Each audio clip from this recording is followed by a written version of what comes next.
Cristiano Ronaldo, vai embora Cristiano Ronaldo, mete, bateu, golo. Balotelli, Aguero! Posse de bola para Portugal, vai Éder, chuta!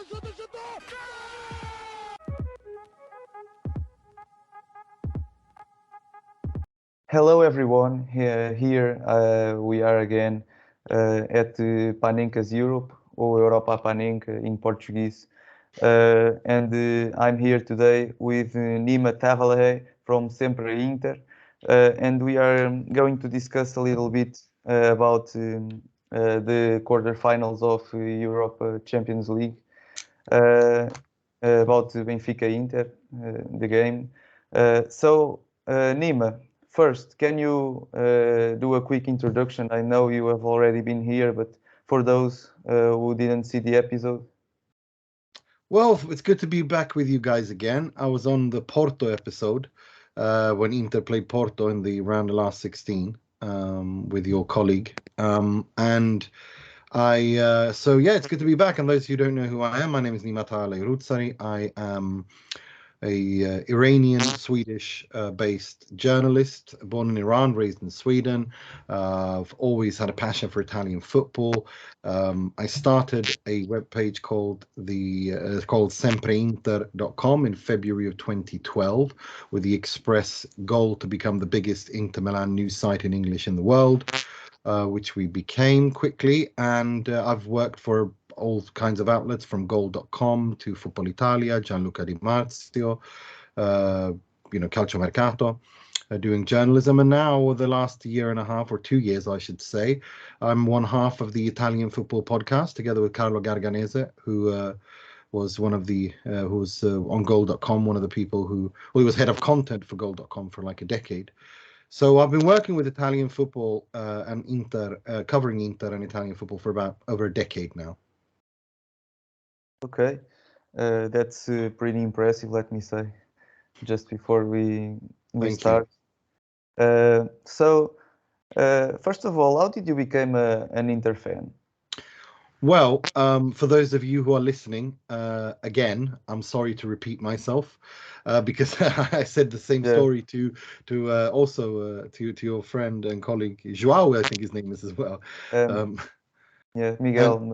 Miguel. João was the guy who contacted me. Sorry, yeah. It's one of those days when my brain is fried. Yeah, it's Miguel Rocha. He's the Porto guy, isn't he? Yes. Yeah. So no, basically, I became an Inter fan when I was 7 years old. It was 88-89 season.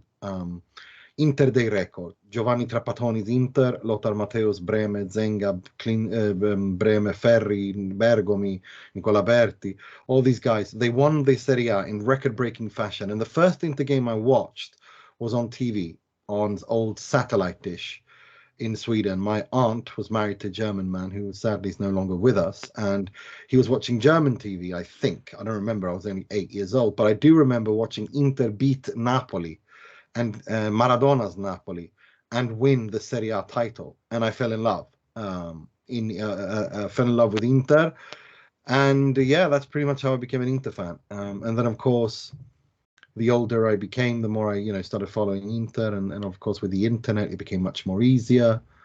So yeah. Okay. I didn't know about the story. Let me say. So I'm glad you've told it here. Just revisiting a little bit of Inter's history. What are the main focal points or landmarks in Inter's history? Like, for example, accomplishments in Champions League or titles, let's say international titles, the biggest moment. I mean, the biggest moment in modern time is the treble. 2010 Jose Mourinho's treble winners, who won the Coppa Italia, the Serie A, and of course the Champions League. That's the biggest moment in Inter's modern history, I'd say. Of course, there are other areas as well. There are other moments, the 91 UEFA Cup, 97-98 UEFA Cup, the Inter, La Grande Inter from the 60s, who won 2 European Cups. So there's been moments, those are the main big ones if we were to kind of run through them all. But in modern times, the Moratti era that started in 95 and ended after the treble, a few years after that, when Massimo Moratti sold 70% to Eric Tohir, maintained 30%, and then he sold everything, and Tohir sold about 40% and Suning took over. Okay. And I did a little research, so please confirm me this information. Inter has 3 Champions League, or what is now considered Champions League, 3 Europa's League. UEFA Cup. Sorry, I'm old. I'm old, so that's why I use the UEFA Cup, because when I grew up, it was called the UEFA Cup. So for me, it's always going to be the UEFA Cup. I still haven't gotten over the fact that the Cup Winners' Cup is no longer around. If you remember that cup. Yes, and to international cups, I think we can translate it like this.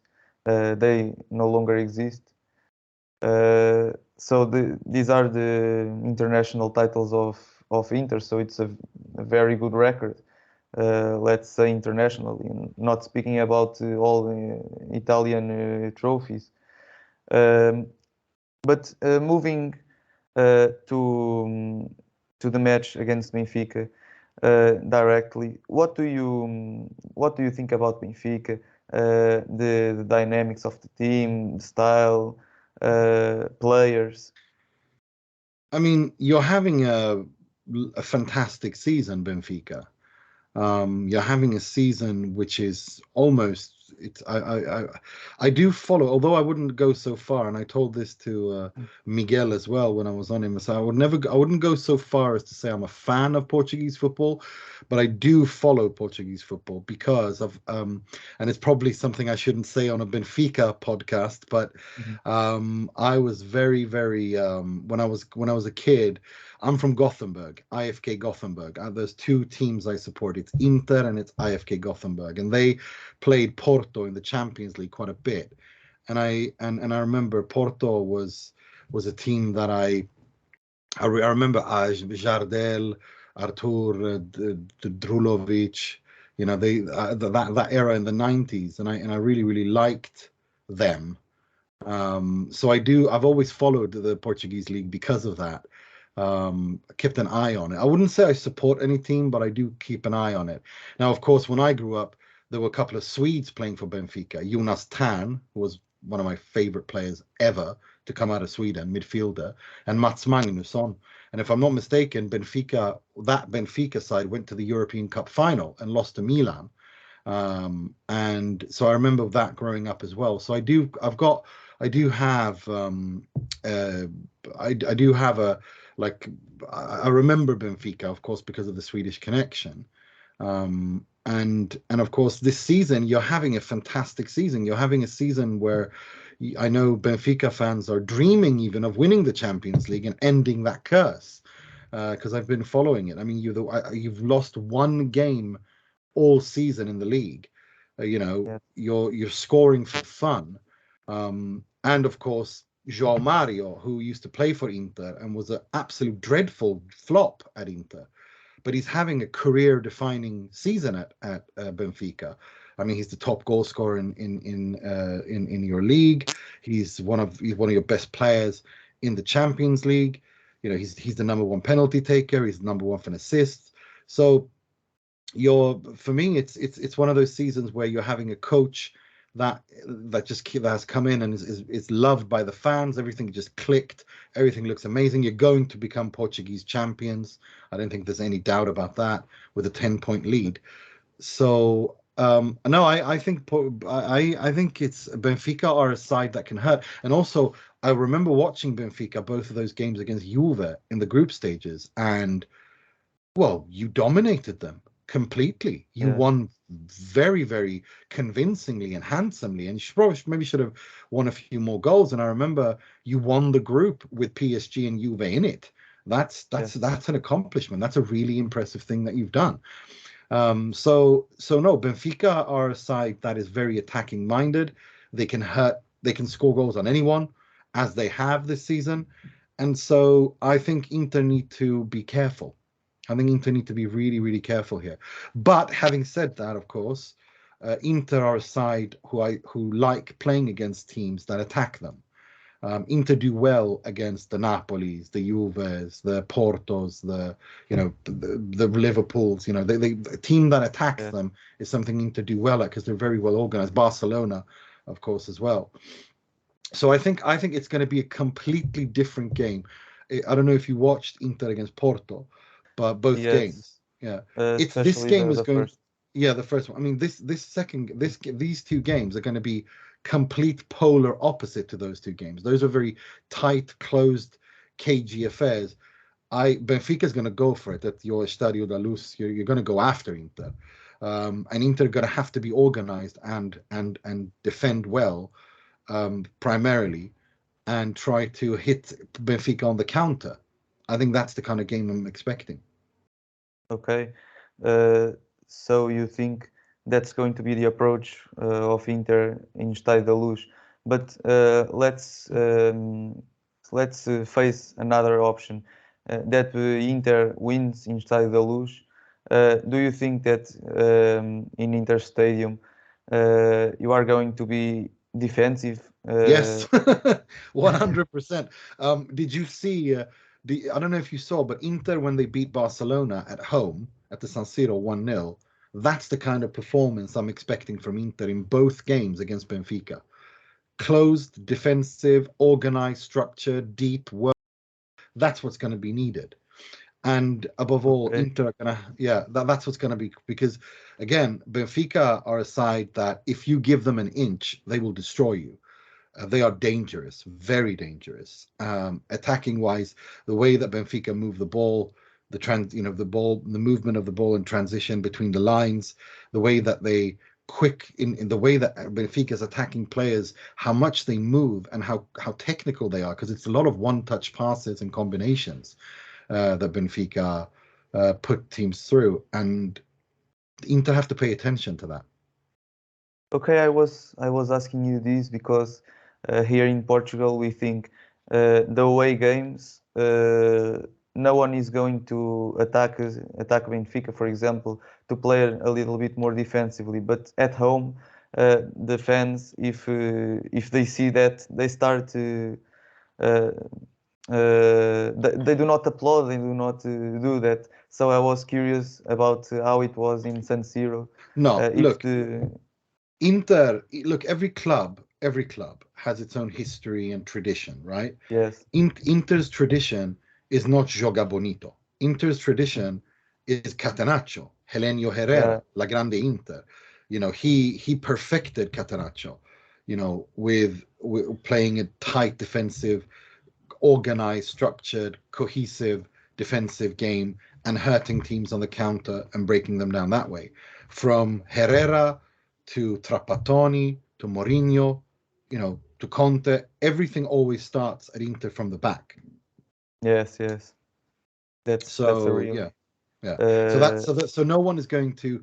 The San Siro crowd will not be booing or cheering. This is how Inter are, and we know. Nowadays everybody watches football, and anyone who knows anything about football knows you have to be insane to go out to attack and leave space to Benfica, because they will destroy you. They will harm you. We've seen how they do it. We saw what they did to Juve. We saw what they did to PSG. We saw what they did to the Israeli team, whose name eludes me. We've seen what you've done in the Portuguese league. Benfica are a dangerous side. Okay. No, I was asking you also about this because in the last match with Bruges, I asked the same question, and the person I was interviewing told me that they were going to do that to try to defend. Of course, they are not Inter. Inter is much stronger, as it has proved against Porto in the group stage. But I think Benfica probably has more difficulty against teams that pressure high.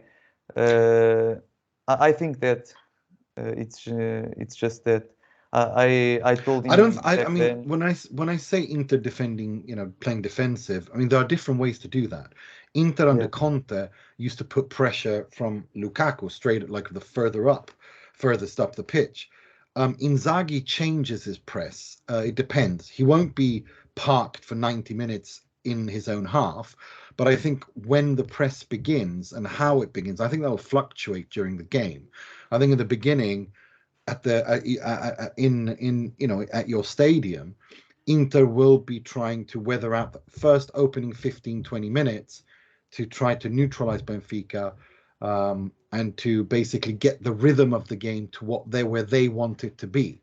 Benfica will look to I expect Benfica to come flying out of the blocks and try to score an early goal and open the floodgates that way. I think Inter's going to want to contain Benfica for the opening 15-20 minutes and then work themselves into the game and try to frustrate Benfica. Essentially what Porto did to Inter, because Porto are a very difficult side to play against. Conceição is a manager who likes to, he's all about the unit and grinding teams down and shrinking space and compactness. But Benfica are much more open, much more attacking. And I think Inzaghi has a game plan for how to counter that. I think he's going to use something similar to how he did against Barcelona, that first game at the San Siro. That combined with maybe how in the return leg against Porto.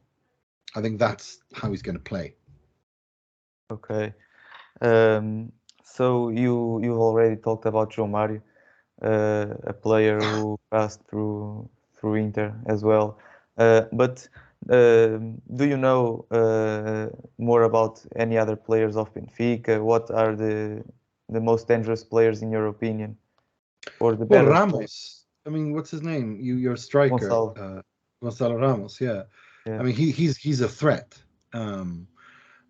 He's someone that Inter absolutely have to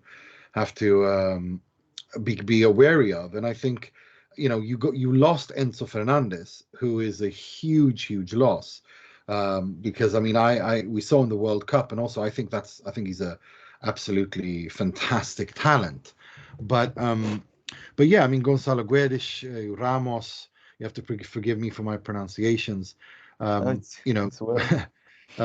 no, you've got players. Otamendi, if I'm not mistaken, he's suspended, isn't he? Yes, In for the first. Yeah. I actually think I'm not a big fan of Otamendi. I'm not a big fan of Otamendi. I actually think him being suspended is good for Benfica, because I think he's a very clumsy defender. Okay, now here we don't have that opinion at all. No, for me, the fact that Argentina have won the Copa America and the World Cup with Otamendi is all thanks to Cuti Romero. They should build a statue out of Cuti Romero, because Otamendi, all his career, he's so clumsy, his timing, he's so rash.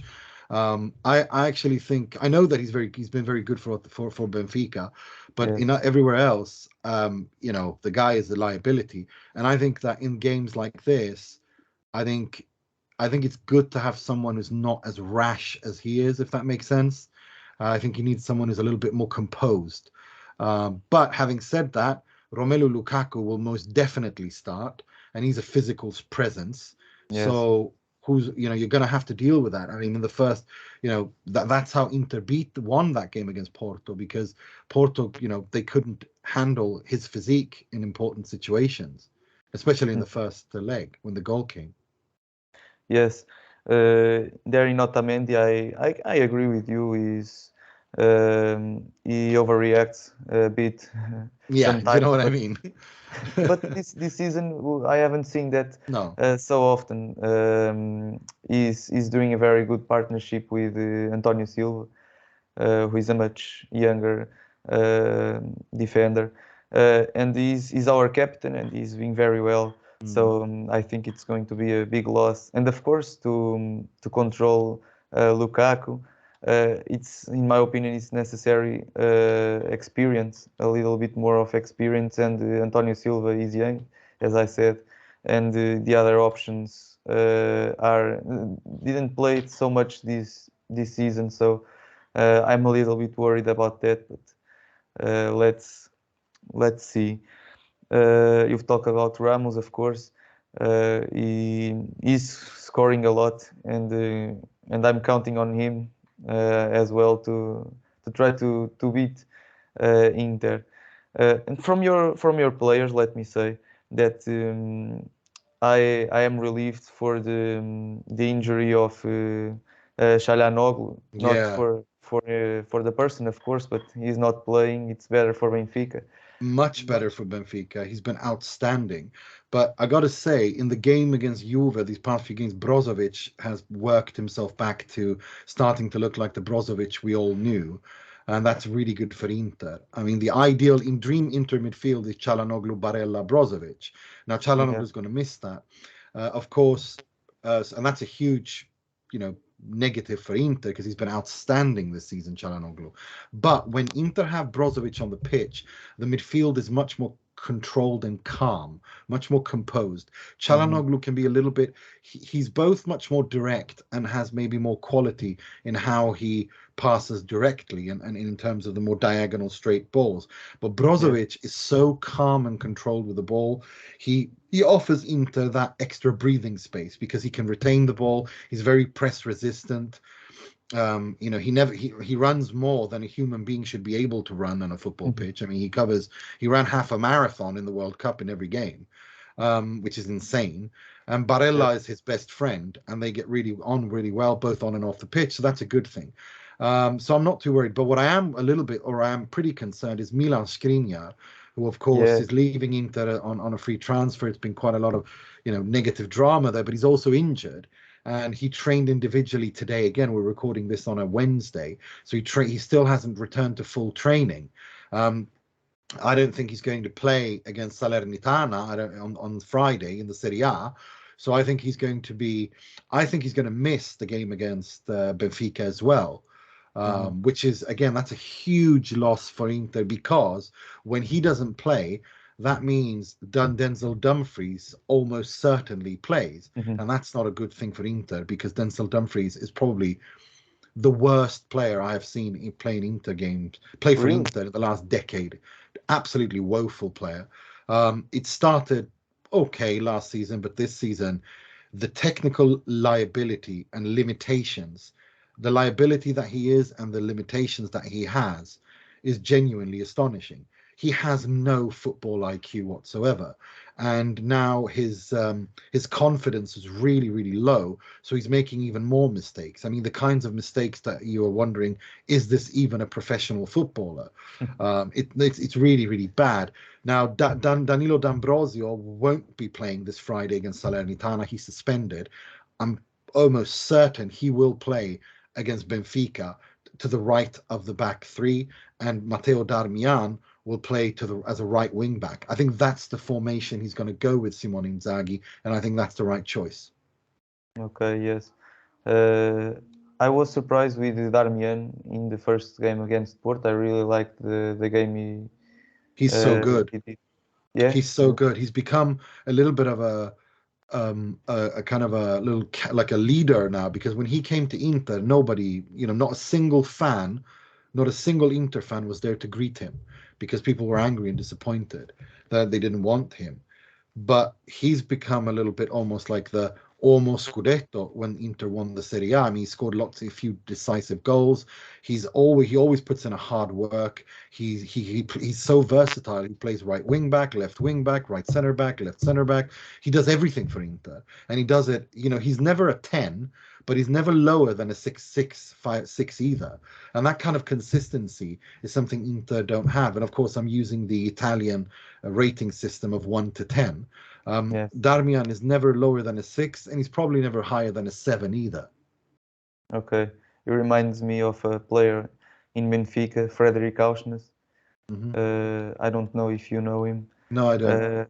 Okay, he's a midfielder, but he plays at the defense if it's needed, at midfield, even like a winger. Yeah. He can do Everything. almost all the positions, and he reminds me he's very hardworking as Yeah. well. I think he's crucial in Benfica team, and he's for sure going to play against Inter. So then you you'll be able to know him, Frederic Auschnes. But yes, we've talked about Skriniar, who is a major loss as well. Dumfries, I didn't know he was going that bad. He was doing that bad. Nightmare. It's been an absolute nightmare. One of the most Inter fans and most people Inter in the world of Inter are literally counting the days to the summer when he leaves, because this is a horrible situation. He's been an abject failure. But no, I mean, for Inter, given the financial situation they're in with the owners Suning and everything that's happening there, reaching the semi-final of the Champions League is imperative for Inter. If they do, then they will be in they will get something like 50-60 million euros that they did not budget for, which is crazy, really. So yeah, no, it's a good situation for Inter if they get to the semi-finals, but it's not going to be easy. I think Benfica, I look at this and I say 50-50. I look at this game and this matchup and I say 50-50. Yes, I was going to ask you about that after this, but yes, I agree with you entirely. I think it's 50-50. It's quarterfinals of Champions League. There's no favorite, unless it was Benfica, Bayern Munich. Yeah. No, I think Bayern Munich are winning the Champions League. I don't think anyone's stopping them. They are head and shoulders above everyone else. And now Thomas Tuchel has come back, so I think he's going to win the Champions League. Yes, but I think it's 50-50. And just out of curiosity, there in Italy, what is the opinion of people, of the fans? Do they think it's tied? They think Inter is going to pass Benfica? I think maybe most people are very balanced. I'd say, I mean, everyone I've spoken to, every newspaper, every forum you read, everyone is like 50-50 or 55-45 for Inter. Everyone is looking at this as a very, very, evenly balanced game. No one is, if you look at what Inter could have gotten, of course, it was the best draw. I mean, Bayern Munich, Manchester City, Chelsea, Napoli. These sides are the best. Real Madrid, the reigning champions. So Benfica are on paper the weakest, quote unquote, but Benfica are not weak. Benfica are a very good side, and nobody looks at Benfica like that. So yes, we were happy that we avoided City, Bayern, Real Madrid, Chelsea, and Napoli, but. So yeah, we're happy about the draw, but this is the Champions League, and everyone respects Benfica because we saw what they've done this season, and Benfica deserves respect.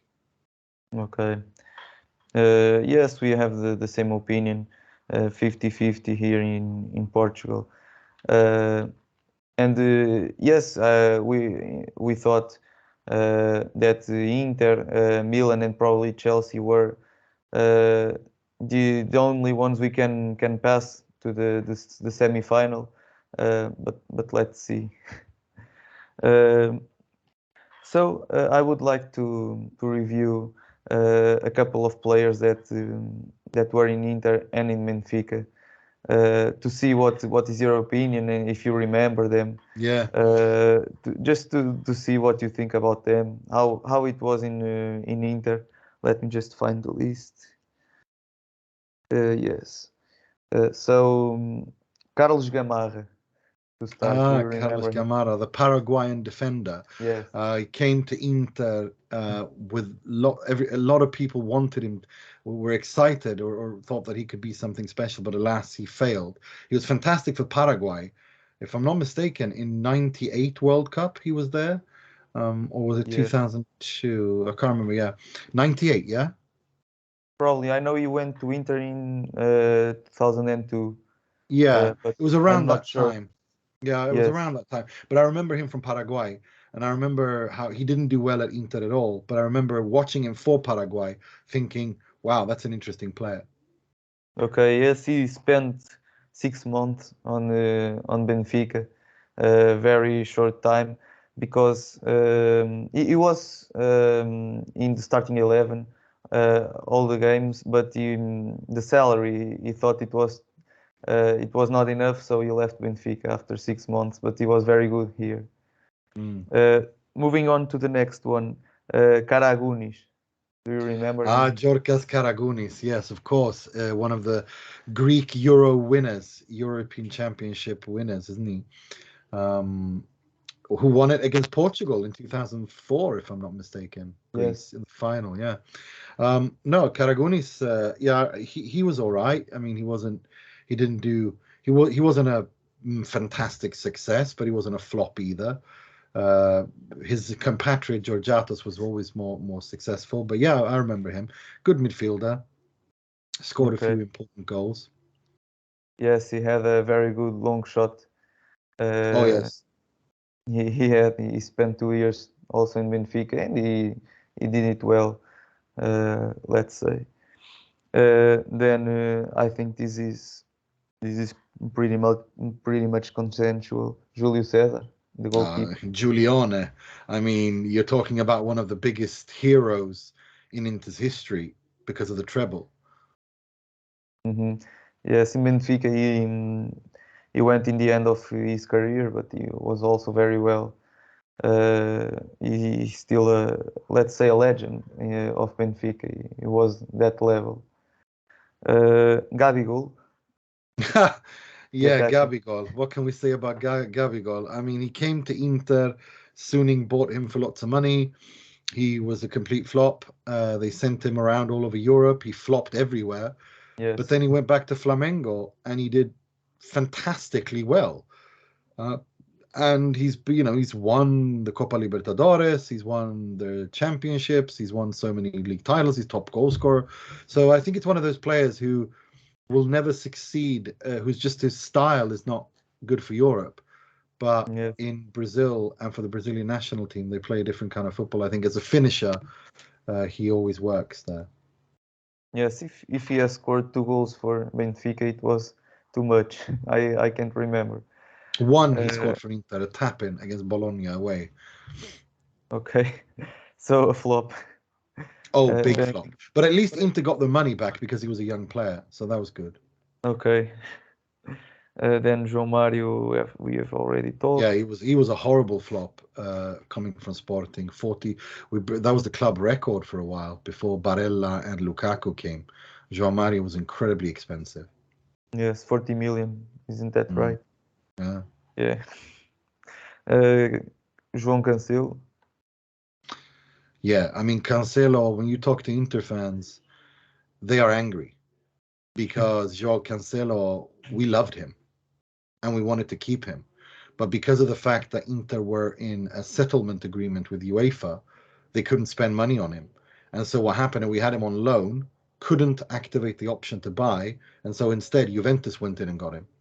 And then, of course, Juventus had to, because of, they had to make that deal with Danilo and City. So Cancelo goes to City. But yeah, no, João Cancelo, truly a wonderful player, and one that we wish we could have kept. Okay. Yes, he didn't play very much for Benfica. He left still very young, and we hope he'll return in the future to the club. And to end, Valentin Lazar. Yeah, one of the wing backs that Conte bought first season and turned out to be an abject failure, and who Inter still can't get rid of. He's at Torino with an option to buy, and hopefully he's actually done pretty okay at Torino, and hopefully they can take him because we don't, Inter need to get rid of him. But yeah, no, he was a flop as well. I can't remember. I remember him going to Benfica, but I can't remember how well he did. Did he do okay? No, he was horrible. Very bad. Yeah. Okay. Very bad. Yeah. Yes, thank God he left. Yeah, yeah, I know what you mean. Yeah, because he was dreadful at Inter as well. Yes. So we are reaching our end. I don't know if you want to answer me.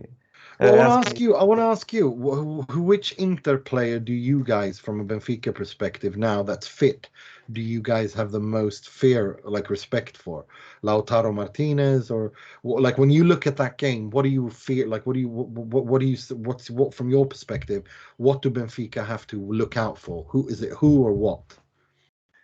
Yes, I think they are a couple. I think Barella, not for his ability to score goals, but for everything, the passing, the shooting as well, Oh the yeah, organizing of the the playmaking. I think he's very dangerous.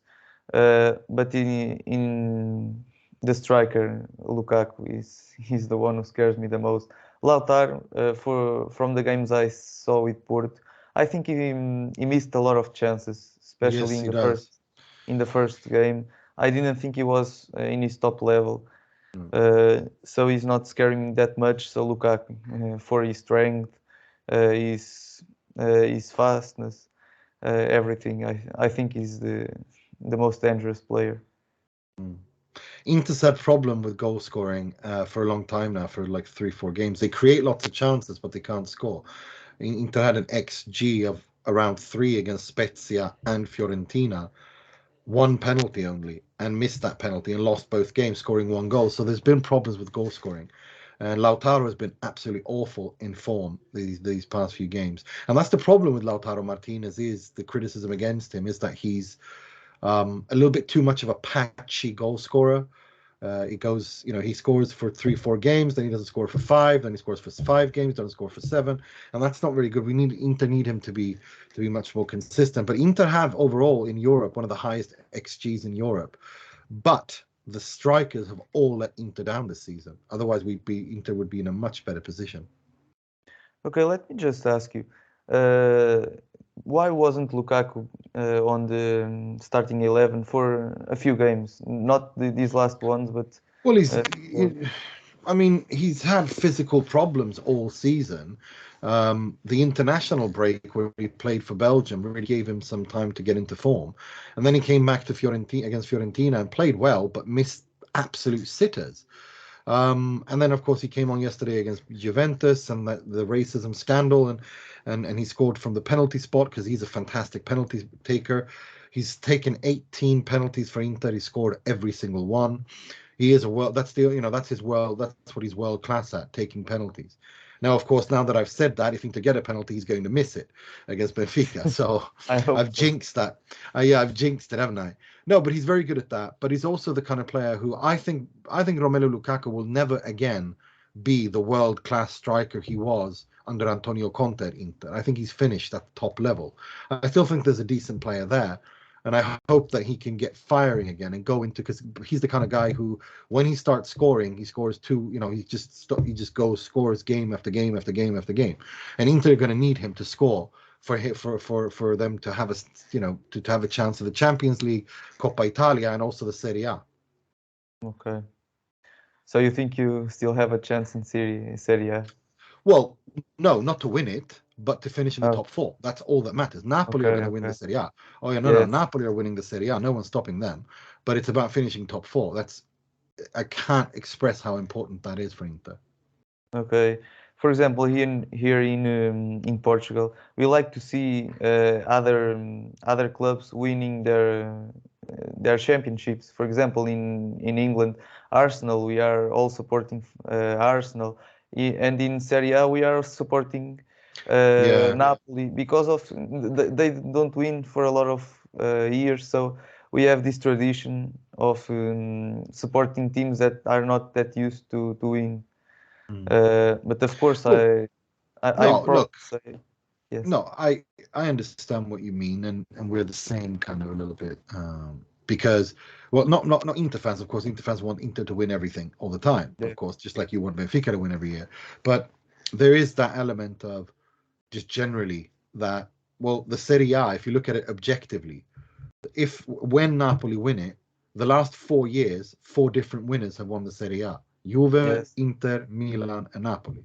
That's good for the league. That makes it more exciting, more open. For no other top league in Europe can say that they've had 4 different winners in 4 different years, and that makes the Serie A really exciting. And that's why that's why there's so many the interest in the Serie A in Italy and also abroad is so big because people like watching it. It's always entertaining. Italian football has lots of problems and has very dark and ugly sides, like we saw in the Coppa Italia yesterday with the racism, the disgusting, vile racist attacks against Romelu Lukaku. But there's also the beautiful side of it, the craziness, the passion, the genuinely the madness of Italian football. That's like a soap opera. It's like a telenovela. You can't, you just can't stop watching. Yes, I agree with you. Here in Portugal, it's almost always the same 3, especially Porto and Benfica. They have almost all the championships in the last 20 years or so. So I'm glad that in Serie A we have seen different winners in the last 4 years, because before that it was always Juventus for a couple of years. Yeah, for 9 years, 9 years in a row, Juve won the Scudetto. Yes. So I think you don't have anything else you want to ask me? No, just thank you for inviting me on. It's always a pleasure. I really enjoy watching Portuguese football and Portuguese league football. I love the derbies between Porto and Benfica. Yeah. I think they're incredibly exciting games. Friday we have one. I know, and that's why that's one thing I think speaks for Inter is that Benfica are playing Porto at home, but you're playing Porto and before you play Inter, so that's a good thing. Inter play Salernitana, then they play Monza and Empoli before they play Benfica again. So yes, I think that's a good thing for you. that's a good thing for Inter. That's a very good thing for Inter. Yes. Thank you, Nima. I really like to be here talking to you. Me I too. hope you Pleasure. I hope you have enjoyed it. Absolutely. Well. Always a pleasure. Say hi to the other guys with the podcast, and you guys do an amazing job. And thank you for inviting me on. I would say good luck, but I would be lying, so I'm not going to say good luck. But I will say good luck to the other João who supports Sporting against the Juve. Okay. He's going to see this. Thank you, everyone. We'll see you. We'll see each other in the next episode of Os Panenka. Bye. Liverpool 3-0. Corner taken quickly. Origi! Está isolado Cristiano Ronaldo. Vai embora Cristiano Ronaldo. Mete. Bateu. Golo. Balotelli. Aguero! Posse de bola para Portugal, vai Éder, chuta!